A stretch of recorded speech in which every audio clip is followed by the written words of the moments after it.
নমস্কার, সুন্দর একটি সকালের শুভেচ্ছা সবাইকে জানাই।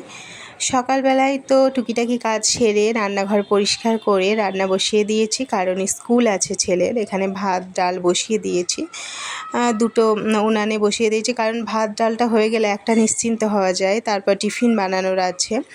আর সকালবেলায় অত বেশিও খেতেও পারে না, যাই হোক তাও জোরজবস্তি করে একটু খাওয়াই। আর এখানে আমি টিফিনে আজকে ওকে আমি দেবো স্লাইস পাউরুটি দিয়ে ডিম টোস্ট। তো একে একে সেগুলোই আমি বানিয়ে নিচ্ছি, একদম স্লো করে দিয়েছি আমি আগুনটা। তো তারপর এখানে ডিম তো বাটিতে আমি গুলে নিয়ে একে একে ডিম টোস্টগুলো আমি আস্তে ধীরে সুস্থে বানিয়ে নিচ্ছি, কারণ তাড়াহুড়ো করতে গেলে আবার এদিকে পুড়ে যাবে। তো একে একে আমি বানিয়ে নিচ্ছি। তো টিফিনটা এবার ওকে আমি রেডি করে দেবো।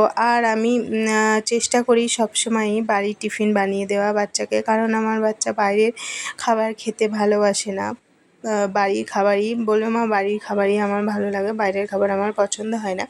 তো যাই হলো, টিফিনটা রেডি হয়ে গেছে, এখন ওকে আমি টিফিনটা রেডি করে দেবো। আর আমাদের প্রত্যেক মায়েদেরই উচিত যে বাড়ির খাবারই দেওয়া, কিন্তু সময় বিশেষ হয়তো হয়ে ওঠে না, সময়ের অভাবে আমরা বাইরের খাবারও দিয়ে থাকি। এরই মাঝে আমি একটু চা খেয়ে নিলাম ছেলেকে স্কুলে পাঠিয়ে। তারপর আমি আলু কচুটা কেটে নিয়েছি। এখানে আমি জিরে বাটা এখানে আমি ভালো করে কষে নিচ্ছি, তারপরে তরকারিটা রান্না করব। আমার হাতে যেহেতু অনেকটা সময় আছে, সেহেতু আরও রান্নাবান্না বাকি আছে। সবজিটা আছে আলু কচু, তাই আমি আলু কচুটা আমার খেতে ইচ্ছা করলো তাই রান্না করছি। হয়তো তোমরা বলবে যে চিকেন রান্না করলে আবার আলু কচু তরকারি ভালো লাগে না, সবজিও খেতে হয়। তো এইদিকে আলু কচুর তরকারি, এইদিকে চিকেন হচ্ছে। তারপর আমি করেছি পুঁই শাক আর মিষ্টি কুমড়োর তরকারি, তো আর সাদা ভাত। এই আমার আজকে রান্না বান্না কমপ্লিট। তারপর আমি ছেলেকে স্কুলে দিয়ে তারপর আবার একটু সবজি নিচ্ছি। এখানে মোচাটা দেখে ভালো লাগলো, মোচাটা নিয়েছি। মোচাটাই প্রায় 2 কিলো ওজন হবে। আর চাল কুমড়োও নেব। আমি ব্যাগও আনিনি। আবার এদিকে আবার সবজি বাজার করে, আমি সবজি বাজার করি না, আমার হাজব্যান্ডই করে, তবে মোচা চাল কুমড়ো এটা দেখে আমার ভালো লাগলো, আর বিলেতি আমরা তাই নিয়ে নিলাম। এসেছি কাপ প্লেটের দোকানে, এখানে কিছু প্লেট আর কাচের গ্লাস কেনার ছিল, তো এই যে নিয়ে নিয়েছে। দিদিটা বলছে আবার আসবেন। তো কী কী কিনেছি সেটাই এবার এসে তোমাদের এক ঝলক দেখিয়ে দিলাম। এখানে নিয়েছিলাম কতগুলো প্লেট, কাচের গ্লাস, এগুলোই নিয়েছিলাম। তো এগুলো তো আমি দেখিয়ে দিলাম।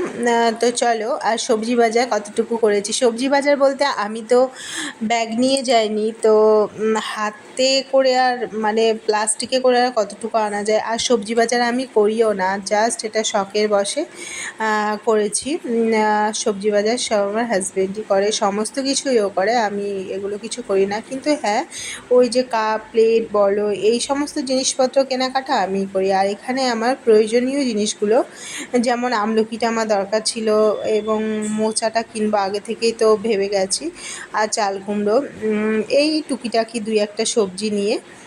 মোচাটাই 2 কিলো ওজন হবে, এত বড়, তো ওটাতেই আমার হাত পুরো মানে নেমে আসছিলো, মানে মনে হচ্ছে হাতটা আমার কেটে নেমে আসছে এত। আর এই হাতে প্লেটের প্যাকেটটা আছে, গ্লাসের, কাচের গ্লাসের ওজনটা আছে। আর এখানে নিয়েছি বিলিতি আমরা ছোটোবেলায় বিলিতি আমরা যে কত খেতাম, স্কুলে গিয়ে বিলিতি আমরা কিনে খেতাম। তো এই যে মোচাটা 2 কিলো ওজন তো হবেই, বড় একটা মোচা। আর মোচা আমার বাচ্চারা খেতে, সবজি খাক বা মানে অন্যান্য সবজি খাক বা না খাক, কিন্তু মোচাটা ভীষণ ভালো খায়, সেই জন্য মোচাটা আমার আরও কেনার আগ্রহ। মোচার আমাদের বাড়িতে প্রায় আসতেই থাকে মোচা। হ্যাঁ, আর হ্যাঁ, মোচাটা একটু ছাড়ানো, কাটা কুটো বাছা, এগুলো একটু হাঙ্গামা আছে, কিন্তু তাহলেও মোচাটা খাওয়া উপকার, বাচ্চারাও পছন্দ করে সেহেতু একটু অসুবিধা হলেও করে নেওয়াই যায়। তো এখানে চলো সবজিটা গুছিয়ে রাখি, তারপর অন্যান্য বাকি কাজগুলো আবার সারতে হবে।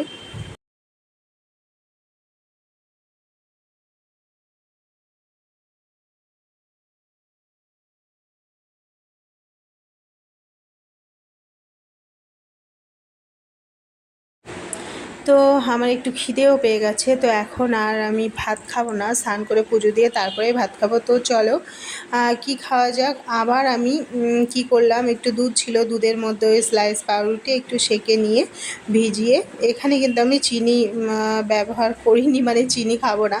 এই যে দুধ দিয়ে আর পাউরুটি দিয়ে একটু ভিজিয়ে খেয়ে নিচ্ছি, তারপরে বাদবাকি কাজটুকু সেরে স্নান টান করে পুজো দিয়ে তারপরে ভাত খাবো। তো চলো তাড়াতাড়ি করে আমি এটা খেয়ে নিই।